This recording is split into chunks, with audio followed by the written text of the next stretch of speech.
You already know all about ExpressVPN. How could you not? I talk about them all the time on this show. I can't stress enough the importance of protecting your online activity from big tech, who track, spy, and profit off of you. But there's actually another reason so many of my listeners love using ExpressVPN: Netflix. See, thousands of shows on Netflix are only available outside of the US, so you need to change your country to, say, like Ghana, if you want to access them. What the ExpressVPN app does is it encrypts your data and reroutes it through a server location of your choice. That not only protects your data, but also lets you control which country you want Netflix to think you're in. And here's the best part. It's not just Netflix. You can use ExpressVPN to unlock shows or sports on other streaming services too, like HBO Max. That's how I'm watching the new Sex and the City and the Insecure finale while I'm in Ghana. So be smart, protect your data, and stop paying full price for streaming services while only getting access to a fraction of their content. Visit expressvpn.com/ratchet right now and get 3 extra months of their service for free. That's expressvpn.com/ratchet. expressvpn.com/ratchet to learn more. Is there something preventing you from achieving your goals, or maybe something interfering with your happiness? If so, a lot of people can relate, self included. And if you need help, check out betterhelp.com/ratchet. BetterHelp will assess your needs and match you with your own licensed professional therapist. You'll connect in a safe and private online environment and start communicating in under 48 hours. You'll get timely and thoughtful responses, plus you can schedule weekly or video phone sessions. And what I love most about BetterHelp, it's more affordable than traditional offline counseling, and financial aid is available. BetterHelp's licensed professional counselors specialize in depression, stress, anxiety, and so much more. And everything you share is confidential. In fact, so many people have been using BetterHelp that they are recruiting additional counselors in all 50 states. I want you to start living a happier life today. As a listener, you'll get 10% off your first month by visiting our sponsor at betterhelp.com/ratchet. Join over 1 million people who have taken charge of their mental health. Again, that's BetterHelp, HELP.com/ratchet. Ladies and gentlemen, boys and girls, and those who don't identify as either, you are listening to Ratchet and Respectable with Demetria L. Lucas. Happy New Year! Welcome back, everyone. This is the first episode of the new year. It feels like it's been a year since the last podcast. Since I started doing the podcast twice a week, this is the longest that I've been on vacation. I usually don't take off for the holidays, but as many of you know, I'm in Ghana. I'm still in Ghana.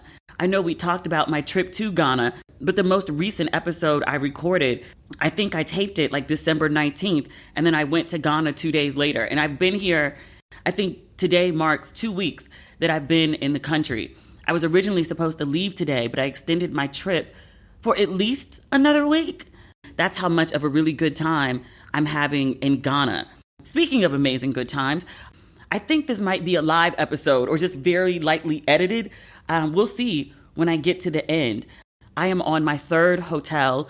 I'm here with my friend Davida. You remember Davida when I was in Holbox for my birthday. Davida and I did an episode together where we talked about our travels. We've bounced all over the world together, but I'm here in Ghana with Davida. She was hosting a trip for 20 women, Americans who wanted to go to Ghana, many of them for the first time. There was this one lady, it was her first time like out of the country ever. And I was like, oh my gosh. The trip started on the 27th. So Davida came on the 19th, and then I got here on the 21st.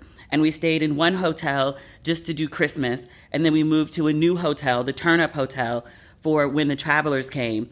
And then when I extended my stay, the apartment that I want to stay in, it's the one I want to move into when I move to Ghana later this year. So I wanted to stay some extra time and actually live in the space and make sure it was compatible for my needs, that the Wi-Fi works, that it's walking distance of, restaurants and cafes, or at least I can have access to Ubers, and I want to know where the grocery store is and the dry cleaner, things like that. And just make sure it's like a safe and good area before I commit to like living there, But the place doesn't open until today. So there was a 2-day gap between when I had to check out of the last hotel and into my apartment. So I switched hotels again. All my friends, since I've started talking about moving to Ghana, they're threatening me with a good time. They keep saying they're coming to visit me. So I actually will have a 2-bedroom. But on the off chance that, some couples might want to come, don't nobody fuck in my house but me. So if they want to come, they will need a nice place to stay. So I was like, oh, well, let me, continue my hotel tour so I can give good advice on where to stay when folks want to come. So this is my 3rd hotel, and I check out later today to go move into my apartment, which I'm really, really, really excited about. I've been stalking this place for a really long time. So it's in a long list of, things that I plan to do and plan to see that I've been knocking off the bucket list while I've been in Ghana. This is pretty high up there. I'm really, really, really excited about this place. I hope it meets or exceeds all of my expectations. So I'll let you know next episode how it turns out. Clearly, I'm having a really good time in Ghana. I might fuck around and stay to the 17th or later. The only reason I had planned to, really come back, the only reason I didn't book earlier when I first booked my ticket was my blogiversary is coming up. January 10th is the 3rd anniversary of Ratchet and Respectable, which is so crazy to me. Because if you are a longtime listener, you know that when I started this, I was like, I'm going to give y'all 90 days and see how this turns out. And even within that 90 days, I was like, I don't know, y'all. This is, And I was only doing it once a week then. So, to be 3 years later and, be doing it twice a week and, the many myriad of ways this blog has changed my life for the better, it's just so amazing to me. So I had planned to come back because I wanted to throw like a little cocktail party. I wanted to have cupcakes or a cake with my blog logo on it. I had like all these ideas. But this second wave of COVID, like just gathering in the States especially, it can't happen. It seems like everybody I know, and thankfully they're vaccinated and boosted, so I don't know anyone who's been like real sick. But so many of my friends have COVID right now. Like it's worse even than it was back in like, March, April, May, June of 2020. I know so many people who tested positive recently. I was like, what am I rushing back to America for? The United States is leading the world in COVID cases and COVID deaths. Every country does not have that situation. There's definitely COVID in Ghana, but it is nowhere near comparable to the rate of the US. And they're also really responsible here. Like every morning when I get off the elevator at this hotel, they take my temperature. Even to drive on or to walk onto the ground to the hotel, they take my temperature in the car. Or if I walk off and come back, they take my temperature when I come back. But they're constantly taking temperature checks. They're constantly reinforcing mask wearing, which most people do on their own anyway. They force sanitizer on you. Like to enter a club, like someone comes and like sprays your hands with what looks like a Windex bottle. And I'm like, I have no idea what you're spraying on me, but it smells like alcohol. So like rubbing alcohol, not like liquor alcohol. They're pretty intense about it over here. I feel pretty safe here. I feel safer than I do in the US. I'll tell you that much.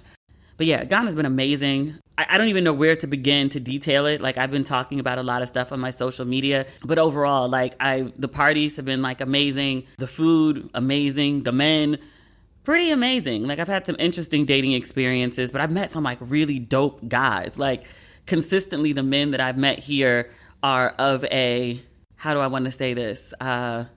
Better suited for me than the guys I've been meeting, especially in LA. I had a date last night with this guy. He's British by way of the Caribbean. I'm trying to avoid details because if I give too much, like it'd be like, oh, so-and-so. Because there's only so many people here that fit the description. He's on assignment here for a few years. But we had cocktails on a rooftop last night and we were there from like 7 until 1 a.m. I thought it was like, I don't know, 9:30, 10. And he was like, it's 1 o'clock. And I was like, are you serious? Just a really dope guy, interesting, well-traveled, well-educated, well-employed. He's just lived a very fascinating, full life. He's 45, also previously married, also divorced, no kids. And we have a similar life vision. He was like, where do you picture I feel like I've grown up adult life. Like, what does that look like for you? I feel like I have a really beautiful townhouse or home. It could be in Ghana. It could be in another African country. I'm not sure. But I see myself in like a beautiful kaftan and gorgeous braids, welcoming my friends who have traveled from across the Atlantic to come visit me, and I'm welcoming them into like my beautiful home with a large foyer. I host dinner parties and cocktail parties, and I'm just surrounded by like good friends and beautiful art and gorgeous decor and lots of love. And I see myself partnered in this vision, and not necessarily married, but it's me and a melanated man at the door. I'm welcoming my friends and family into my home, and brown melanated man is reaching for the friends and family luggage. That's the vision that I see. And it's just something that started coming to me. I haven't fully like flushed it out. So yeah. But last night, like after the date, called my parents when I got back to the hotel. My mom was like, "Where are you?" And I was like, "Oh, I'm at the hotel. We were on a video call." And so she was like, "You look like you had a great night. You're like glowing. You look so happy. Like, who were you with?" And I was like, "Oh, like I had a date." And then my dad, I didn't realize he was sitting there. And my dad was like, "Tell me about the date." So I'm like sitting on FaceTime telling my parents about this date with this guy. And my mom was like, "When are you scheduled to come back?" And I was like, "Yeah, like next week, like, it's a week from tomorrow and then I'll be back." And so she was like, "We'll see." And I was like, "What's that supposed to mean?" And she was like, "I mean, the way you look right now, I don't know if you coming back." And I was, Mommy. And then I talked to him after that, and we weren't on video, but he asked me, he was like, "You sound like giddy." And he was like, "What'd you get in tonight? You been drinking?" And I was like, "Oh yeah, I just went out. I had a dinner, like I just got home." And he said, "From dinner?" I was like, "Yeah." And he said, "This late?" I said, "Yeah." He said, "You had a date?" I said, "Yeah." And like, we are not in a relationship. Like, he lives on one side of the country, I live on the other. In general, I don't do long distance. So, we're not exclusive. He does his thing, I do mine. Like, and, our time together is our time together. Our time apart is our time apart. Just dating is what works for us right now. But he was like, "Oh, you like this one?" "I do." "Oh, huh. When you coming home again?" "The 12th, I think." "You think?" "Okay." I don't think he liked that answer too much. So, yeah. We're dating. So, but that's Ghana. I mean, there's so much more. I could really do like a whole episode on Ghana because I've had so many revelations. Being out of the country for extended periods of time, which 2 weeks isn't long, but it's enough to start, comparing and contrasting. And not saying one place is better than the other, but just noticing differences. There are things about America that make way more sense to me. And then there's other things about it where I'm just like, why do we do it like that? That don't make no damn sense. Like, we should probably try this. Okay, I think this podcast episode might be all about Ghana, because now I want to tell you the story about my friend. We met in Bali. Our mutual friend realized we were both there, and she was like, "Oh my God, you're two of my most favorite people. You two have to connect in Bali." She and her driver came and picked me up, and we went to an amazing restaurant, and we were supposed to just have lunch, and we ended up spending like the next, 10 hours together. We ended up at some really sexy beachside restaurant for sundowners, drinking Prosecco, champagne, eating apps, like breeze on the beach. Like, it was magnificent and wonderful. And I was like, "Oh my God, I love this chick." She's in Ghana right now. So again, we're in the same country at the same time. And we meet up and go to the polo club. And she told me something like, "Well, let me drop my husband off, and then my driver and I will come and get you." And I was like, "Yo, who?" Her husband. She said she got married last year. And I was like, "You didn't tell me you got married." And so she was like, "I really didn't tell a lot of people I got married. I just, got married." So she married a Muslim man, and she wouldn't tell me his age. She just kept saying like, he's young. I think he's like 25 is what I could like pull together. I'm not sure. But this is where it gets fascinating. So she started telling me about Prophet Muhammad. I don't really know much about Islam. I knew who Prophet Muhammad was. I knew who Khadijah was. But so she was telling me that like Khadijah was 40 when Prophet Muhammad married her, and he was 25. So in Islam, marrying an older woman is kind of not biblical, obviously, Quranical, it's fine, right? It's fine because Prophet Muhammad did it. Women owning businesses is encouraged in Islam because Prophet Muhammad's first wife, Khadijah, owned a business. She met him, I think, while he was working for her business. So being an entrepreneurial woman in Islam is, again, Quranical. So my friend is telling me how she met this man. He was helping her run her business. She recognized that he was an upstanding man with good leadership qualities, a good head on his shoulders, and he was always speaking about marriage.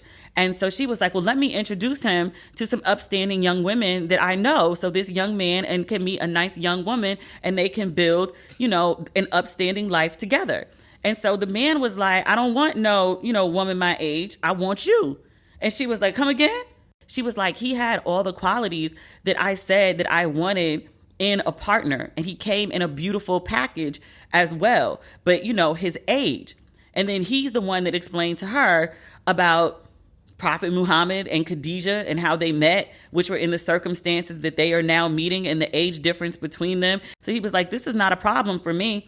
She did have to convert to Islam, which she was like, I was already headed in that direction anyway.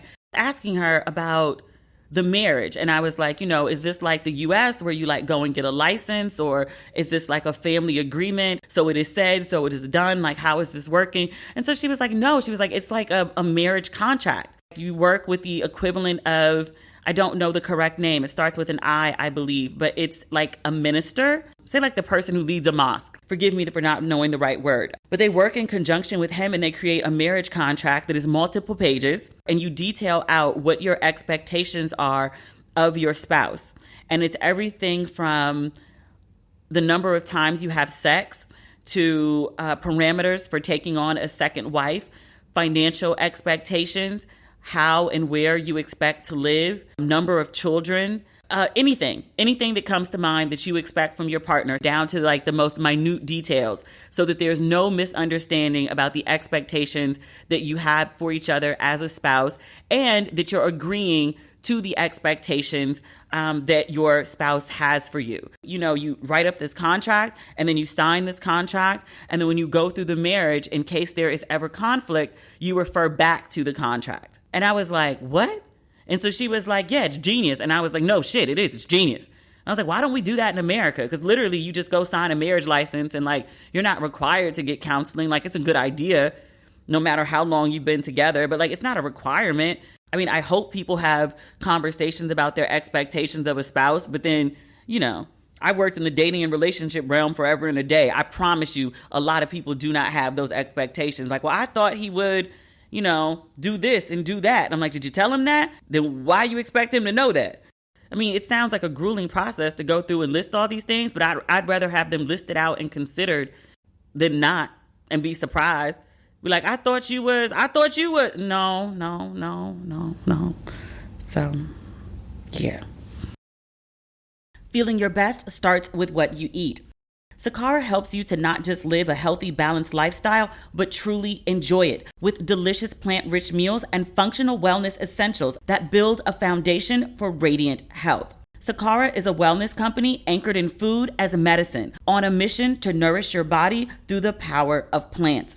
Sakara gives you the tools you need to transform your life with their organic, ready-to-eat meal delivery program and functional wellness essentials. Their nutritionally designed, chef-crafted breakfasts, lunches, and dinners are made with powerful plant-based ingredients, helping boost your energy, support your digestion, curb your sugar cravings, and get your skin glowing. Plus, my favorite part, it's all delivered right to your door. The Sakara shop is stocked with functional plant-rich products and wellness essentials to help you create a body you feel strong and vibrant in, like their best-selling Metabolism Super Powder, plant protein bars, teas, and their newest functional snack, Super Seed and Nut Blends. Sakara has received rave reviews from Vogue, Goop, the New York Times, and more. And right now, Sakara is offering our listeners 20% off their first order when they go to sakara.com/ratchet or enter code RATCHET at checkout. That's Sakara, SAKARA.com/ratchet to get 20% off your first order. sakara.com/ratchet. The first time I knew that Curology was making a difference in my skin is when I was confident taking pictures without any makeup. Before, I always felt like I had to pile on the foundation to cover up the dark spots and the blemishes. But since I started using Curology, there's nothing to cover up. I've been using Curology for about 2 years. Curology is a game-changing custom skincare made for you by a dermatology provider. They'll create a custom prescription cream for your specific goals, whether that's tackling acne, clogged pores, skin texture, dark spots, fine lines, or something else. You start by taking an online skin quiz and uploading photos. And if it's a good fit, they'll ship you your formula right to your door. It even has your name on the bottle. Now, like I just said, I had some blemishes, I had some dark spots, I had some under eye circles. I reached out to Curology and they made it super convenient to get me the products I needed to clear up my skin. And what I love most about Curology is that it works. Get started with Curology just like I did with a free 30-day trial at Curology.com/ratchet. Just pay $5 for shipping and handling. That's CUROLOGY.com/ratchet to start your free 30-day trial. Cancel anytime. Prescription subject to consultation. What time is it? Because you know I got to check out this hotel. It's 10:13 in Ghana, which is 5:30 a.m. on the East Coast, and then 2 a.m. on the West. Even after being off for 2 weeks, I'm a day late. My bad. I'm doing the best I can, y'all, because I'm really sitting up in my room recording this podcast, and you know I really just want to be down by the pool. That's really what I want for my life right now. Maybe I'll go edit this down by the pool with a cocktail. Oh, it's 10:15. I feel like I'm Miranda right now. Speaking of which, we have a few more minutes. We can talk about some random things. I'll talk about Miranda in a second. Megan Good and Devon Franklin, after I'd gone on hiatus for 2021, they announced their separation. They'd been together almost 10 years. To my knowledge, they do live in LA. I do think that, parting before the 10 years when the community property hits is probably very strategic on one or both of their parts. So you don't have to give up half your shit as is required in California after 10 years. I think there's a convenient timing for that. They both taken a high road with their divorce announcement. They released a joint statement that was, they continue to be the best of friends, and they just don't, feel that being married is where they both want to go on their life's journey. I saw earlier today that Devon Franklin, I guess TMZ or somebody caught up with him when he was coming out of the gym, and they asked him about Megan, and he said, "That's the love of my life." They're both keeping it classy, as they should. I don't like to see divorced folks go back and forth with accusations and dragging and all of that. Although it's very hard to do, especially when you're like a public figure of some part. Like, people are just like, well, what happened? It must be this and it must be that. And, I watch people do that about me and my ex-husband. And people got like 5% of that right. I've read multi-page threads about why me and my husband divorced on, various sites. People sit on there claiming that they know you, that they're friends with you, that they've seen this, that they've seen that, they've been to your home, they saw you at a restaurant. I'm like, y'all be listing restaurants, nail salons, shit I ain't never heard of, never been to, conversations I've never had, things that have never happened. Like, there's so much speculation. And that's just like where I am. Megan Good and Devon Franklin are far, far, far more famous than I'll ever be. Not even I can't imagine what people were saying. I saw what people were saying, and I was like, y'all have no freaking idea. And they were like, it's probably because she didn't get that man any kids. You have no idea what their private conversations were. And clearly they didn't go well, because they're getting a divorce. If everything's rosy and happy and, joyful, you don't, leave your spouse. The only thing I had to say about it, I think I wrote a little update on my Instagram. I think I'd already started traveling when that story broke, and people were asking me what I thought. And I was like, girl, bye. I'm thinking about Ghana. I ain't thinking about these grown-ass married people living their lives how they see fit. I think I said something like, marriage is hard, and I wish them the best as they continue on life's journey. And that's really all I got, to be quite honest with you, because we don't know what happened. And we don't need to know. It's not any of our business. If they decide to share, then that's something that I'll weigh in on. But otherwise, you just never know. Marriage is hard. It is.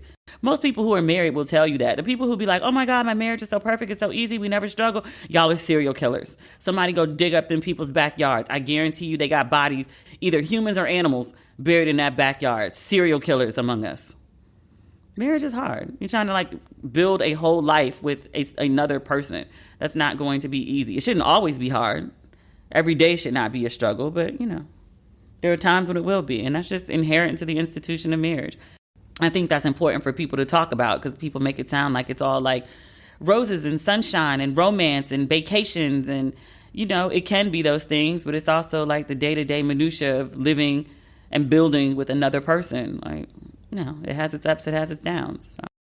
Bombas' mission is simple. Make the most comfortable clothes ever and match every item sold with an equal item donated. So when you buy Bombas, you are also giving to someone in need. Bombas designed their socks, shirts, and underwear to be the clothes you can't wait to put on every day. Everything they make is soft, seamless, tagless, and has a luxuriously cozy feel. They're made from super soft materials like merino wool, pima cotton, and even cashmere, which makes them the perfect cozy winter layers. There's a pair of Bombas socks for everything you do. They come in tons of options, like comfy performance styles for every sport and activity that keeps you moving. Bombas t-shirts are made with thoughtful design features like invisible seams, soft fabrics, and the perfect weight so they hang just right. Bombas underwear has a barely there feel with second skin support that might make you forget they're even there, in a good way. Now, I love Bombas, and one of the things that I love most about them is that socks, underwear, and t-shirts are the 3 most requested items at homeless shelters. Bombas donates one for every item that you buy. So far, Bombas customers like you and me have helped donate over 50 million items of essential clothing. Go to bombas.com/ratchet and get 20% off any purchase. That's bombas.com/ratchet for 20% off. bombas.com/ratchet. You already know all about ExpressVPN. How could you not? I talk about them all the time on this show. I can't stress enough the importance of protecting your online activity from big tech, who track, spy, and profit off of you. But there's actually another reason so many of my listeners love using ExpressVPN: Netflix. See, thousands of shows on Netflix are only available outside of the US, so you need to change your country to, say, like Ghana, if you want to access them. What the ExpressVPN app does is it encrypts your data and reroutes it through a server location of your choice. That not only protects your data, but also lets you control which country you want Netflix to think you're in. ExpressVPN lets you choose from over 90 different countries. So every time you run out of stuff to watch, you can just fire up the app on your laptop or smart TV, switch your country, and hit connect. Once you refresh the page, you'll get a brand new selection of shows. It's that simple. And here's the best part. It's not just Netflix. You can use ExpressVPN to unlock shows or sports on other streaming services too, like HBO Max. That's how I'm watching the new Sex and the City and the Insecure finale while I'm in Ghana. I also like using it to watch BBC iPlayer. It's free and only available in the UK. Look, there's a reason why ExpressVPN is the #1 rated VPN provider by publishers like Business Insider, and of course, by me. So be smart, protect your data, and stop paying full price for streaming services while only getting access to a fraction of their content. Visit expressvpn.com/ratchet right now and get 3 extra months of their service for free. That's expressvpn.com/ratchet. expressvpn.com/ratchet to learn more. This is not a divorce. It'll probably lead to one. On my new favorite TV show, the Sex and the City reboot, your girl Miranda, I saw the most recent episode, maybe like an hour after it came out. People were like, are you going to write a recap? I repeat, I am in Ghana and I'm not living here currently. So I'm on vacation. My priorities are not the same when I'm traveling, especially out of the country. I did the podcast twice a week for the entire Odyssey, that 6-week Odyssey that I did over the summer. I didn't take vacation from the podcast when I should have. I did a disservice to myself in doing that. But anytime I'm out of the country, like after this, unless I'm living, I will not do the podcast. Like, I deserve to go on vacation and, like, you know, not work like everybody else. That's what I choose for me in 2022, to prioritize myself and not my work. That said, watch Sex and the City. I like the new series, obviously, because I've been talking about it and recapping it, and these are some of my favorite characters, and I really like the new characters, the Black people and women of color that they brought into the show. But this last episode, people were like, I think this is the best episode, and the series is starting to find its legs. And I was like, really? I feel like they got Carrie out here looking like a geriatric. I kind of like just sort of compare, like, say, like Carrie's life to like Bevy Smith's life. When I'm in New York, I go home because I'm tired. Bevy's still out talking about let's go to the next party. Bevy in the middle of the dance floor while I'm like, girl, my feet. Bevy got on 4-inch heels and be getting it. So that's my vision of like 55. Like, I'm looking at people like Bevy and her peers who I hang out with when I'm in Harlem. Like, they are like vibrant and sexy and active, and I guess because they melanated, unwrinkled. But I was like, you got Carrie out here with like having to get hip surgery and walking with the cane and can't bend over. And I was like, look, like, I know I don't move the same as I did in my 30s. And I don't expect that I will move the same in my 50s as I do in my 40s. But like, hip surgery? And poor thing is peeing on herself in the bed? Like, my God. I've seen 100-year-olds, like my uncle, like my great uncle, like over the summer as part of the Odyssey. We went to his 100th birthday party. He moved around better than Carrie does. Like, come on. And he moves slow now. In 99 and 98, he was still getting it. He was still driving. But that's a whole other story. But I was like, Carrie is out here acting like a decrepit old woman instead of 55. I'm like, where's your vibrant, ma'am? I mean, like, I know your husband just died, but like, that fucked your hip up? But her trifling ass friend, Miranda, look, Miranda said she and Steve hadn't had sex in, did she say months or years? Either way, I was like, I understand like the attraction to Che. Like, I like to think of myself as completely heterosexual, but I be watching Che and be like, am I? Che got that, what's Niecy Nash's wife name? Jessica. Che got that Jessica kind of energy. I be looking, I be like, if that's what's going on, huh? No disrespect to Niecy. I ain't trying to touch. I just be looking at your Instagram. You look happy, sis. Good for you. But I was like, Che got energy. And I've said that since the first time Che popped up. But I was like, Miranda saw it too. And I said early on, I said, Miranda about to get turned out by Che. I see it coming. And sure enough, Miranda in Carrie kitchen, she's supposed to be looking after Carrie, help her get to the bathroom. Miranda is getting finger fucked in somebody else's kitchen. Man, and was loud about it too. How you gonna be fucking in somebody else's house and be loud? Man. Talk about we were trying to keep it down because you was asleep. Man, don't nobody get fucked with a finger or anything else in my house except me. I said that early in the podcast. I said the couples come to visit, y'all gonna have to abstain in my home or take it to a hotel. I ain't offended if y'all don't want to stay with me. I am offended if y'all want to be fucking in my house. I don't want to hear nobody else having sex in my house. That's why Miranda's son, we've been talking since the whole series rebooted about how Miranda's son Brady ain't got no damn respect and be having sex in the house like he paying all the bills in that bitch. Her teenage son with his girlfriend who clearly ain't got no home. Because I'm like, sis, where's your family? Why are they not looking for you? Why have you not been reported missing? Why are you not on the back of a milk box? Miranda sat right in Carrie's kitchen. They smoke weed up in that lady's house. You don't just go to somebody else's house and just pull out and start smoking. A vape is one thing because the smell is different. But you gonna actually like smoke weed? You gonna roll up in somebody else's house and start smoking and have their whole house smelling like marijuana? No. It's disrespectful. I would have cursed both them bitches out. What is Che? Che's a they. Can I still call they a bitch or is they a motherfucker? I'm trying to be insulting, but I'm not trying to be offensive to gender. But they, Che, and she, Miranda, would have got cursed the full fuck out. Carrie sat there and listened to them have sex and was like, oh my God, and went and peed in the Diet Snapple bottle. No, the fuck not. I would have interrupted. I would have cursed both them bitches out. Or that bitch and that motherfucker. Both of them was getting cursed out. Finger fucking in my kitchen. Man, that's why Brady be doing that shit. Your mama ain't got no boundaries of respect either. That's why the boy ain't got none. Both of them need their ass beat.